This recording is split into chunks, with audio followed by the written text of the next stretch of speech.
سيد الأنبياء والمرسلين أما بعد فأعوذ بالله من الشيطان الرجيم بسم الله الرحمن الرحيم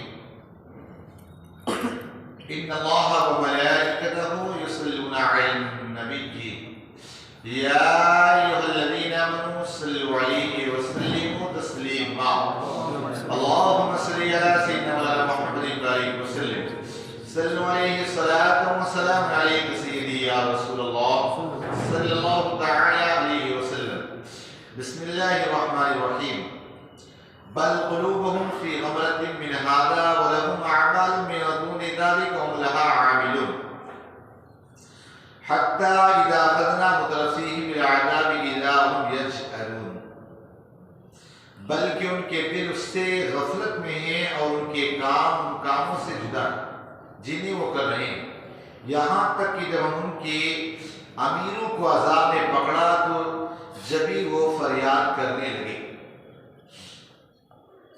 کل آپ نے اس سے پہلے درس میں سنا کہ اللہ رب العزت کسی انسان پر اس کی طاقت سے زیادہ بوجھ نہیں ڈالتا۔ انسان جتنا برداشت کر سکتا ہے اللہ نے اتنی ہی اس کے اوپر پریشانی مصیبت ذمہ داریاں ڈالی۔ آج اس آیت کریمہ میں اللہ نے دل کے حوالے سے بات کی ہے۔ دیکھیں انسان دو چیزوں سے بنا ہے، جسم اور روح۔ جسم کے معاملات الگ ہیں، روح کے معاملات الگ ہیں۔ جسم کی غذا الگ ہے، روح کی غذا الگ ہے۔ جسم کا مرنا الگ ہے، روح کا مرنا الگ ہے۔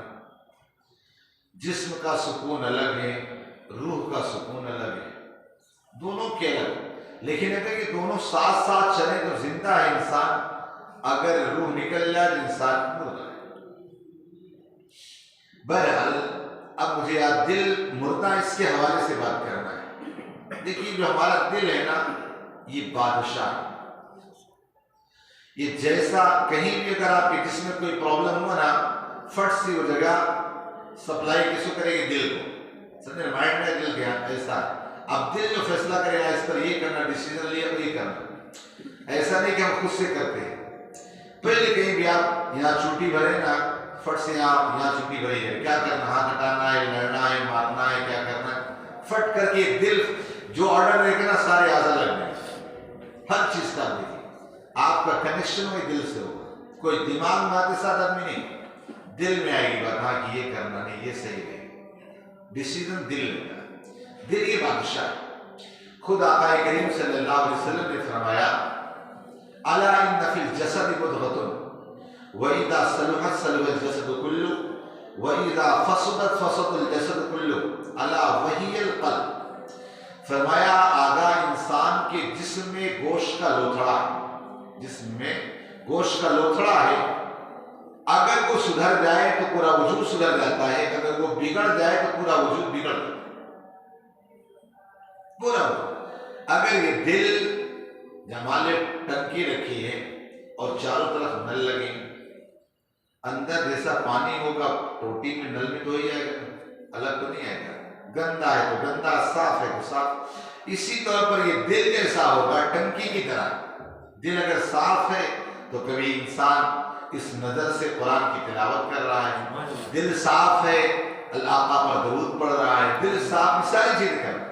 لیکن اگر یہاں گندگی ہے تو ہاتھ اٹھے گا تو گندگی کے لیے، پیر اٹھے گا گندگی کے لیے، آنکھ اٹھے گی گندگی، یہ ساری چیزیں ہوتی ہیں۔ اب آپ دیکھیں حضرت لقمان حکیم بہت بڑے حکیم تھے جن کا ذکر قرآن میں ہے۔ بادشاہ کے ہاتھے بادشاہ نے کہ لقمان حکیم کو کہا یہ بکری لے کر کے جاؤ، اس کے جو سب سے اچھی چیزوں سے نکل گئے اور جا کر کے ذبح کیا، اور ذبح کرنے کے بعد لائے دل نکال کے دے دیا۔ دوسرے دن پھر بادشاہ نے کہا یہ بکری لے جاؤ، اس کی جو سب سے اچھی چیز، سب سے بری چیز اس سے نکل گئی۔ لقمان حکیم نے ذبح کیا اور دل لے جا کے رکھ دیا۔ بادشاہ کو بڑا تعجب ہے، اتنے بڑے حکیم ہیں اور اس طرح میں نے کہا سب سے اچھی چیز لاؤ تب بھی دل، سب سے بیکار چیز لاؤ تب بھی دل۔ کہا یہ کیا معاملہ ہے؟ کہا بادشاہ سلامت، سب سے اچھا دل ہے اگر انسان کا دل سنور جائے تو اس سے اچھا کوئی نہیں، اور اگر انسان کا دل بگڑ جائے تو اس سے بیکار بھی کوئی نہیں۔ تو دل کی بڑی اہمیت، خدا آقا کریم صلی اللہ علیہ وسلم نے فرمایا کہ ان اللہ لا ينظر الى اعمالکم والى اجسامکم ولکن ينظر الى قلوبکم۔ اللہ تعالیٰ تمہاری ظاہری شکل کو نہیں دیکھتا کہ تم کتنا کریم لگا کے بیٹھتے ہو، سمجھے نا، کتنے ہینڈسم بن کے بیٹھتے ہو، سمجھے نا۔ اللہ تعالیٰ تمہارے رکوع اور سجود کو نہیں دیکھتا کہ تم کتنی جلدی جلدی کر رہے ہو، کتنے آرام سے کر رہے ہو، ہاں دل کو دیکھتا ہے، تمہارا دل کیسا ہے اللہ تعالیٰ اس کو دیکھتا ہے۔ آپ کیونکہ ہر چیز میں دل کا عمل بہت بڑا عمل دخل ہے۔ آپ اگر کسی فقیر کو 10 روپے دے رہے ہیں تو دل میں کوئی بات تو آئی ہوگی نا، 10 دے گا 100 ملے گا، سمجھے نا، دے گا آخرت میں یہ ملے گا، کوئی بات تو آئی ہوگی دل میں، تب تو دے رہے۔ لیکن اگر یہ دل ستھرا ہے نا، اللہ اس لیے دے رہا تو راضی ہوتا، سمجھے نا، تو راضی ہوتا، بس کام ہو گیا۔ اللہ تعالیٰ کو راضی کرنے کے لیے بہت عمل نہیں چاہیے، سمجھے نا۔ رحمت خدا بہانہ میں جو ہے، اللہ کی رحمت بہانہ تلاش کرتے، کوئی بہانہ ملے نہ بندے کو بخش، بہانہ تلاش کرتی ہے۔ یہ نہیں کہ مار سر پٹک پٹک کے، متھا پٹک پٹک کے، کالا کر ڈال بھی، بچوں کو چھوڑ کے 4 مہینے چلے میں نکل جاؤ، یہ کرو کرو، اللہ کو یہ پسند نہیں۔ عجیب معاملات رہتا ہے۔ آپ دیکھو آج ان کے چلے بھی کیسے ہوتے تھے، پہلے بزرگان دین چلے کرتے تھے نا، وہ جا کر کے تزکیہ نفس کرتے، سوکھی روٹیاں کھاتے، حق اللہ میں لگے۔ یہ لوگ جماعت میں جاتے ہیں نا، کوئی مسجد میں بیٹھ جائیں گے، ایک پڑھتا رہے گا، ایک باقی سنتے رہیں گے، ٹائم ہلو بھائی جلدی، ہلو بھائی جلدی، کھانا ہے، چلو بریانی آ گئی، فٹافٹ چلو، یہاں دعوت ہمارا، کھا کھا خوب کھائیں، اب مسجد کو بدبودار بنے۔ حال یہ ہوتا ہے۔ آپ بتاؤ پہلے کے بزرگان، میں یہ کہتا ہوں کہ اگر چلے ملے جاتا تو کم سے کم ہفتے میں 3 روزے رکھو، سوموار کو رکھو اور جمعرات کو رکھو، روزہ رکھو نا، اس سے تب تربیت کا اصل فائدہ ہوگا، سمجھے نا۔ یہ خالی نکل جاتے اللہ کے نام پہ، اللہ کے کیا فائدہ ہوتا بھائی، سمجھے نا، کیا فائدہ ہوتا، کچھ نہیں، یہ ہوتا، سمجھے نا۔ چونکہ ان کے بھی دل مردے ہو گئے، متھا تو کالا ہی ہو گیا، دل بھی مردہ ہو گیا۔ اتنے لوگ بیٹھے ہوں، ان میں اگر ایک بھی آواز ہے نا، چہرے سے پہچانا، مطلب جو بے ادب ہو، گستاخ ہو وہ۔ ابھی میرا ایک دوست گیا نا، تو وہ 40 دن گیا نا، دلی میں گھومے گیا، اس طرح گیا، وہ سامان بھر کے لایا، ایک چار دلا پہ چلے میں گیا، سنا پڑا تو سنا تو دیا کس لیے، سامان لانے کے لیے۔ ہاں تو وہی آپ سوچیے ذرا ان کے یہاں کیا، دیکھیے ذرا یہ، سمجھے نا۔ اب وہی تو بتا رہا ہوں کہ پرسوں جمعہ کے دن میں بیٹھا تھا، میں درس ہو رہا تھا، آرام سے کیسے بولتا میں کہ ہمارے نبی کو 40 سال کے بعد نبوت ملی۔ آپ بولو کیا بولتا، ہمارے نبی کو 40 سال کے بعد نبوت ملی، کہیں سے اور سے جماعت آئی، سمجھو یہ نیچے جو مسجد کرتے 40 سال کے بعد نبوت ملی، 40 سال کے بعد نبوت ملی، یہ کفریہ جملہ نہیں، بولو ذرا، کفریہ ہے۔ میرے آقا نے فرمایا کہ کنت نبیا وآدم بین الروح والجسد، میں اس وقت بھی نبی تھا جب آدم علیہ السلام مٹی اور پانی کے منزلیں طے کرے۔ سبحان اللہ۔ اب آپ مجھے کیا کہیں گے، ان کی نماز کام کی نہیں، یہ کفر ہے، یہ زہر کی طرح۔ ان کے دل میں بس خالی اللہ رحمت توحید، یہ سلام کے لیے کھڑے ہو گئے، حضور کی، ہمارے نبی کی عبادت شروع کر دی۔